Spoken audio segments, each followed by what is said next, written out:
cukur rambut. Ini kok dari warung sembako jauh sekali. Bukannya biasanya ada warung sembako jualan bensin atau enggak, biasanya pengusaha apa namanya itu besi tua ya, rata besi tua iya, ya. besi tua. Tapi kok bisa ke ini cukur rambut lain daripada yang lain gitu. Ceritanya bisa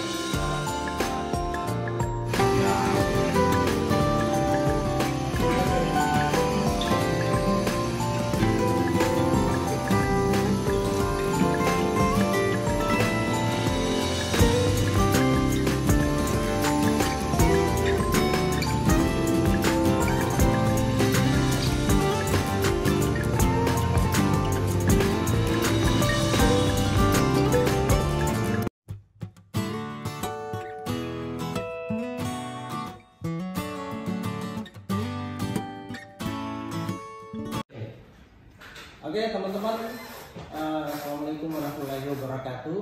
Jumpa lagi dengan saya di channel YouTube Isram Lau. Nah, pada kesempatan ini teman-teman, saya akan diskusi dengan sahabat saya, rekan saya, Muhammad Syafi'i. Nah, kebetulan pada kesempatan ini sudah hadir membersamai kita ya. Pada kesempatan ini saya akan bertanya-tanya tentang kehidupan sehari-hari sahabat saya, rekan saya ini selain berprofesi sebagai lawyer. Nah, infonya teman-teman. Nah, seorang pemuda yang dari kampung ya, infonya katanya sudah memiliki usaha banyak cabang nih teman-teman, banyak cabang nih ya. Sebagai atau selain berprofesi sebagai lawyer, Bang Pi ini ya, panggilannya Bang Pi ya, dia juga kegiatan sehari-hari menjalankan kegiatan bisnis, usaha Madura teman-teman ya, usaha toko Madura nih. Jadi infonya sudah 4 cabang nih ya, 4 cabang nih toko Madura yang dikembangkan. Nah, selain itu dia juga buka usaha gunting rambut, barbershop ya. Infonya sudah ada 3 cabang ya. Ini luar biasa ya teman-teman, sangat menginspirasi ya. Jadi mungkin bisa perkenalkan diri dulu. Namanya siapa? Biar dikenal ya. Terima kasih Pak Isram sudah diundang di acara podcast YouTube-nya. Saya asli Madura, nama saya Muhammad Syafi'i. Kebetulan saya saat ini sebagai lawyer. Saya di Jakarta itu sejak tahun 2008 lulus 2007 lulus SMA, kemudian ke Jakarta, terus kuliah.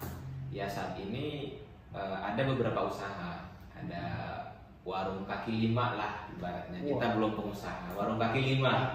Saya lebih suka menyebutnya warung kaki lima karena kita kan usaha kecil-kecilan. Meskipun cabangnya di mana-mana gitu. Ya itu kan soal teknis. Ya.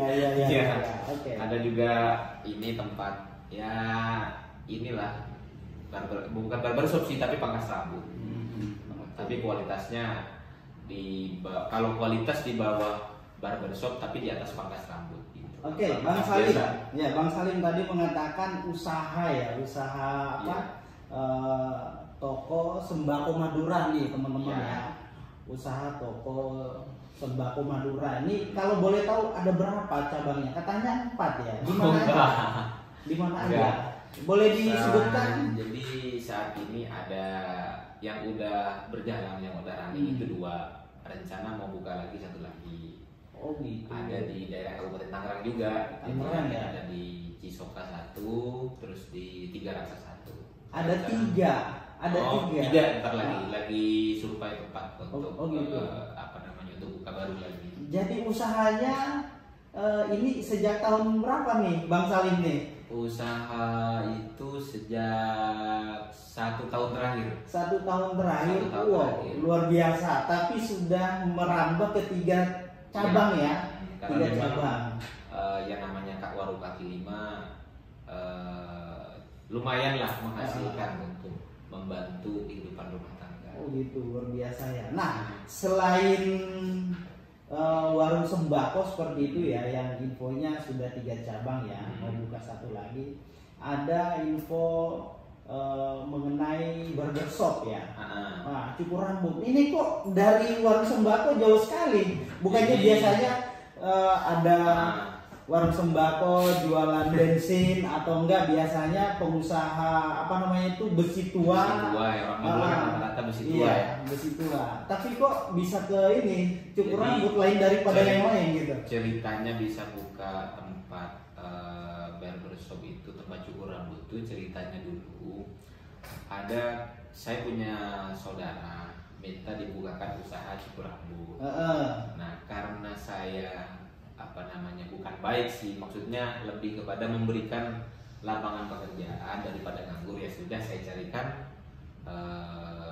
kios untuk buka pangkas rambut. Wow, mulia sekali nih kawan kita ini Tujuannya ya. lebih kepada untuk ya daripada orang itu nganggur, ya udah saya bukakan. Kalau saya bantu uang secara cash kan nggak ada, ya udah saya bukakan usaha gitu. Nah ini nih tokoh muda Madura nih yang perlu kita yang sangat memberikan inspirasi ya. Dia tidak bisa memberikan uang secara cash, nggak punya langsung, tetapi dia dapat membantu seseorang dengan modal tempat, kan gitu, memfasilitasi ya. Ini kira-kira orang yang dibantu ini udah berkeluarga juga belum atau bagaimana? Saat ini belum. Belum ya. Belum. Tapi mungkin orang kalau yang warung sudah berkeluarga semua. Kalau pangkas belum, masih anak muda. Ini luar biasa nih. Jadi dia punya karyawan nih. Bayangin aja kalau saat ini dua masing-masing 4, berarti 5 karyawan hari iya, ini ya. 5. Alhamdulillah ya, sangat mulia ya. Artinya dia dapat membantu perekonomian, terus kemudian membantu orang-orang di sekelilingnya, ini sangat bermanfaat. Nah, pemuda seperti ini nah yang memang dibutuhkan ya sebagai sosok inspirasi ya. Dia sebagai lawyer tapi usahanya jalan. Ini ngomong-ngomong, ini sebenarnya yang sampingan mana sih, ini sebagai lawyer atau usaha sembako? Sampingan. Jadi bukan sampingan sih sebenarnya. Jadi gini, usaha kayak seperti warung dan pangkas rambut itu sebenarnya usaha untuk keluarga. Kalau saat ini saya fokus di dunia lawyer, tetap tidak mengganggu sama sekali pekerjaan utama profesi sebagai lawyer, karena memang sudah ada manajemennya. Manajemen ya. Jadi ya paling saya datang ke warung atau ke pangkas itu sesekali aja. Hanya mantau aja ya. Mantau aja. Mantau. Jadi nunggu laporan, gitu. misalkan seminggu sekali stoknya atau sebulan sekali barang mana yang ini. Saya hanya terima lapor, bahkan kadang lewat WA. Oh gitu. Lewat WA. Jadi sekali ini omset sekian, barang sekian, terus untungnya sekian, itu aja. Nah ini juragan muda nih yang perlu kita tiru nih ya kan. Ya daripada kita kita kan niatnya memberdayakan ya. Memberdayakan potensi orang kampung itu kan, kalau merantau punya tekad yang kuat. Jadi saya bukan untuk memperkaya diri, enggak. Gitu. Tapi bukan untuk memperkaya, karena saya merasa dengan pekerjaan saya yang saat ini sudah merasa cukup. Alhamdulillah. Sebagai lawyer udah cukup secara keuangan ya. Tapi kita kan perlu lihat sekeliling kita. Nah, ada orang yang atau baik saudara, tetangga, saudara jauh yang datang ke kita untuk minta dicarikan pekerjaan, sementara mohon maaf kan namanya orang kampung tidak punya keahlian khusus, sehingga untuk masuk ke perusahaan agak sulit. Saya sebagai ibaratnya orang yang paham, yang sudah tahu Jakarta, sudah tahu dunia Tangerang, bagaimana orang mencari kerja harus ada ijazah. Ya saya inisiatif sebenarnya. Minimal bisa, walaupun tidak bikin mereka kaya, minimal bisa bantu mereka untuk bertahan hidup lah, kira-kira begitu. Nih mantep nih. Nih Bang Salim nih saya mau nanya nih. Ini kira-kira nih kalau perbandingan ya dalam sebulan, gedean mana sih hasil dari profesi sebagai advokat daripada usaha tokoh nih? Ini pertanyaan berat ini. Nah, mana nih yang lebih besar kira-kira gitu loh? Kalau secara jujur ya, kalau dalam kondisi normal, kita kan namanya usaha. Kantor firma hukum IMS and Associate ini kan ya termasuk Pak Islam juga kan yang punyanya gitu, tahu lah gitu. Kalau dalam kondisi normal, ya tentu besar di firma hukum. Kita kan sebagai advokat biasanya sekali bayar berapa kan gitu. Tapi kalau dalam kondisi tanda petik kita rezeki kantor lagi turun ya sama aja gitu, nggak jauh beda. Gitu ya. Gitu. Enggak, pertanyaan saya tadi, gimana? besaran mana penghasilan gitu. berada di profesi sebagai pengacara daripada pengusaha sembako gitu loh. Kalau ditanya besaran mana relatif ya, karena kantor hukum itu ya tahu sendiri lah, pengacara sekali bayar kontrak berapa kan gitu. Misalkan ya kalau saya disebutin semua orang juga tahu gimana sih bayar lawyer kan gitu. Kalau warung itu tentatif, jadi ada kalanya misalkan sebulan 15 juta. Itu kotor, belum dipotong operasional dan lain sebagainya gitu. Yang bersih-bersih. Nah ini nih teman-teman nih kotornya aja. Ini satu toko loh, misal 15 juta. Itu kotor. Kali 3 ya kan, belum lagi usaha barbershop nih.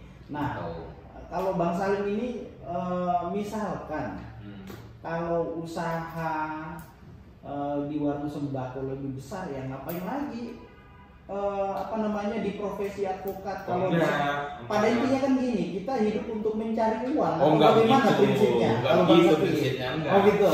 Jadi gini, makanya yang saya bilang lawyer itu kan kita bagaimana kita membantu orang, profesi yang mulia kan gitu. Nah, di profesi yang mulia ini sebenarnya tujuan kita memang bukan untuk mencari uang, tetapi karena orang menghargai kita atas profesi mulia kita, mereka bayar kepada kita.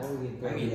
Nah, di dunia lawyer itu jujur saya hobi bicara, hobi berdebat dengan orang, suka bikin riset apa segala macam gitu. Nah, itu suatu profesi yang saya senang gitu. Nah, usaha itu hal lain. Saya buka usaha karena tujuannya ya yang saya bilang tadi, untuk membantu aja sebenarnya, bukan untuk kaya ya, bukan untuk kaya.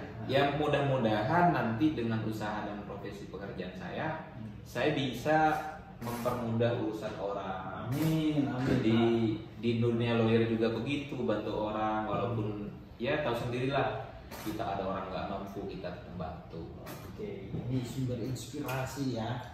Nah, selain dia buka usaha sembako Madura, nah dia punya karyawan yang harus bayar bulanan, ini luar biasa. Nah di sisi lain dia berprofesi sebagai advokat, nah yang katanya tadi suka menolong orang, membantu orang ya. Nah, tapi ini bantuan ini relatif juga ya ternyata ya. Iya. Relatif ya kan ya. Kalau di dunia lawyer itu ada nilai komersil kan. Ada dalam suatu pekerjaan tuh ya lawyer semua tahu lah. Ada tidak semua case itu, tidak semua pekerjaan punya nilai komersil. Ada sisi kemanusiaan. Nah, makanya di kantor kita itu kan ada lembaga bantuan hukum kan yang kita buat bersama. Jadi untuk mengakomodir kepentingan orang-orang yang punya kesulitan terhadap akses keadilan. Jadi ada orang misalkan dianiaya, terus dia tidak punya uang untuk bayar. Nah, di situ tuh fungsi lembaga bantuan hukum. Tapi di sisi lain kita juga punya firma yang punya nilai komersil, artinya kita bekerja berdasarkan kontrak. Nah, itulah yang pekerjaan kita gitu, yang menghasilkan uang ya. Teman-teman, nah ini ya. Nah, ini ya diskusi yang memang mantap ya, inspirasi, pemuda, energi. Katanya tadi dari kampung ya, Kita orang kampung masuk kota, akhirnya menguasai kota. Nah, dan akhirnya mampu mengembangkan usahanya. Nah, ini lagi merambah nih, luar biasa. Nih harapan nih sebagai advokat muda, terus kemudian pengusaha muda. Harapan Bang Salim nih terhadap teman-teman khususnya untuk bidang usaha dulu nih, harapannya terhadap seluruh pelaku usaha mikro, kelas menengah bawah atau atas ya, kira-kira gimana? Ya, harapan saya sih mudah-mudahan kondisi perekonomian negara ini makin bagus. Terus kalau dan harapan selanjutnya mudah-mudahan usaha semuanya lancar, tidak ada halangan. Walaupun dalam perjalanannya yang namanya usaha ya pasti ada rugi, pasti rugi. Jatuh bangun pasti sudah pasti. Walaupun saya baru jalani 1 tahun ini, bukan berarti saya sudah menikmati hasil, belum ya. 1 tahun tapi sudah 3 toko, 2 barbershop nih. Baru baru sekedar motor aja, baru running gitu, baru jalan. Nah, terkait harapan terkait masalah profesi advokat sendiri. Bagaimana nih? Kalau di dunia advokat itu kan kuncinya untuk teman-teman nih yang belum jadi lawyer, teman-teman yang baru berprofesi sebagai lawyer, baru lulus, baru disumpah, atau bahkan mungkin baru lulus sarjana hukum, harapannya pertanyaan saya itu 2, benar mau jadi lawyer? Karena nanti kalau benar mau jadi lawyer, kuncinya 1, sabar. Gitu. Jadi jadi lawyer tuh nggak bisa instan. Kalau mie instan aja harus kita setujui dulu. Gitu. Jadi butuh perjuangan untuk mencapai di titik sekarang aja. Kita mesti berdarah-darah selebay sih ya. Tapi ada proses yang mesti dilalui. Nggak mungkin lawyer itu habis sumpah langsung megang perkara yang gede yang ada bayar gede sama orang, nggak mungkin. Dari bayaran aja pasti yang awalan dibayar 100.000. Bahkan mungkin kita dibayar oleh sama pakai buah, pakai seperti perkara kita itu kan, kita dibuat pisang, terus kelapa, ayam, ya.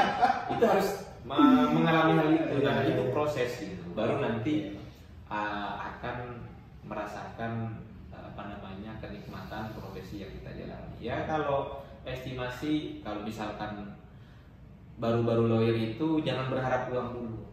Uang itu kemudian hari. Jadi misalkan awal lawyer itu 3-4 tahun itu masih pahit, masih harus berjuang. Di tahun kelima itu baru akan merasakan jerih payah. Seperti Bang Salim nih. Oh iya. Oke ya teman-teman. Nah itulah tadi diskusi singkat dengan Bang Salim. Muhammad Syafi'i, panggilannya Bang Salim nih. Bang Salim pengusaha muda juga sebagai lawyer, advokat muda juga di kantor hukum IMS & Associate ya, seperti itu teman-teman. Nah semoga apa yang menjadi pembahasan kami pada kesempatan ini menjadi sumber inspirasi bagi teman-teman, khususnya bagi teman-teman yang berlatar belakang sarjana hukum atau pendidikan hukum ya. Ini sangat menginspirasi ya. Nah apabila teman-teman mau jadi seorang lawyer yang profesional ya, semangat, serius ya, jangan main-main. Nah tetapi kalau mau di dunia usaha, nah bisa juga diskusi dengan Bang Salim. Tentunya dia juga punya pengalaman pada bidang itu ya. Oke teman-teman, untuk diskusi pada kesempatan ini ya kita sudahi dulu. Nantikan segmen-segmen berikutnya yang tak kalah menarik ya. Oke, apabila diskusi ini memang bermanfaat untuk teman-teman semua, silahkan share. Dan apabila ada yang mau didiskusikan ya bisa komentar pada kolom komentar channel ini ya. Tapi jangan lupa share dan subscribe ya teman-teman. Oke demikian. Assalamualaikum warahmatullahi wabarakatuh. Salam.